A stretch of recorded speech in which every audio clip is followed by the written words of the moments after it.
Hello, it's Lance, and it's story time here on the Fab 4 Archivist channel. Ringo Starr, the eldest Beatle, turns 80 years old in 2020. And because I'm sure you're watching Ringo, happy birthday from me to you. This year, even with all the weirdness in the world, Ringo is celebrating his birthday by broadcasting an all-star event including guest Paul McCartney, you may have heard of him, and a few other famous friends. This news reminded me of the time that I went to one of Ringo's birthday parties. I've seen Ringo live twice, both times in Nashville, Tennessee. Once at the Wildhorse Saloon in 2008, and again in 2012 at the Mother Church of Country Music, the Ryman Auditorium. But the second show actually fell on Ringo's birthday, July 7th. Ringo, since 2008, has encouraged fans to join him on his birthday at noon to stop wherever they are, wherever you are, and conjure up wishes of peace and love. Go, peace and love, peace and love. Last year, 2019, Ringo held a public event at the Capitol Records building in LA, where it's been held a few times before. But back in 2012, he had a pre-show party at the Hard Rock Cafe in downtown Nashville. Now, I lived close at the time, and there was no way that I was going to miss this. It was a free event, and besides my own desire to see this, my own excitement, I realized that this would probably be the only time I could get my entire family to hang out with the Beatle. After my wife and I packed up the kids in the old minivan, we trekked downtown and found ourselves under the blazing southern sun in an asphalt parking lot. It was crazy hot and we were all sweating. And did I mention we weren't the only ones there? But the vibe in the crowd was fantastic. And it was a bit fanatic though. Plenty of Beatles t-shirts and homemade signs. Looking at these pictures now, it really reminds me of just how much coronavirus has changed things. But of course, that wasn't the case in 2012. After waiting in the crowd a little while, we realized there was more to the event than a generic peace and love appearance by Ringo. Emerson Hart took the stage with his band Tonic and played a great little set. You might remember them from their 90s hits, like If You Could Only See and You Wanted More. After Tonic wrapped, there was a break until Ringo Starr came out.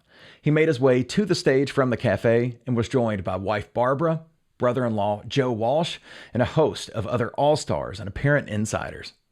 After Ringo took the stage, he said hi, welcomed the crowd, and then we all counted down until noon. The peacing and loving happened, followed by a sing-along of Happy Birthday and Give Peace a Chance.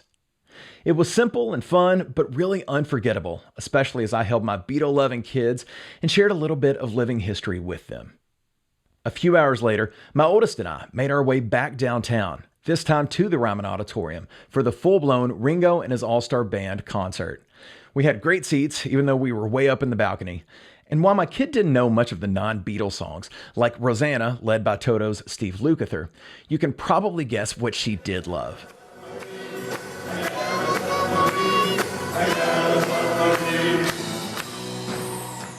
This show, minus my daughter singing Yellow Submarine, of course, actually made it out as a concert film, Ringo at the Ryman. There's a link down in the description if you want to check that out. Ladies and gentlemen, would you please welcome Ringo Starr! After the concert, like fools, she and I waited in the rain in the famed alley outside the venue just to say bye to Ringo, or who knows, maybe grab an autograph. I had my copy of Introducing the Beatles with me just in case. Unfortunately, he was whisked from the building to a waiting SUV within seconds, but no regrets here.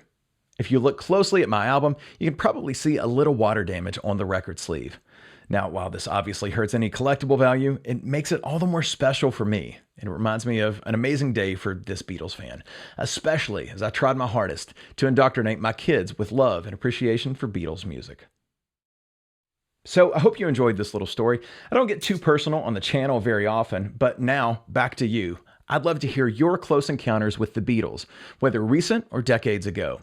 Tell me about the concerts you've been to, or any other interactions you've had with Paul or Ringo recently, or even George and John in the past. If this video wasn't your cup of tea though, don't worry, it's back to the Beatles in the next video. I'll then recap Ringo's 80th birthday party in my next episode of Beatles News. So be sure to subscribe to the channel and hit the bell icon to be notified when that goes live. All right, that's all I got for this one. Thanks for watching.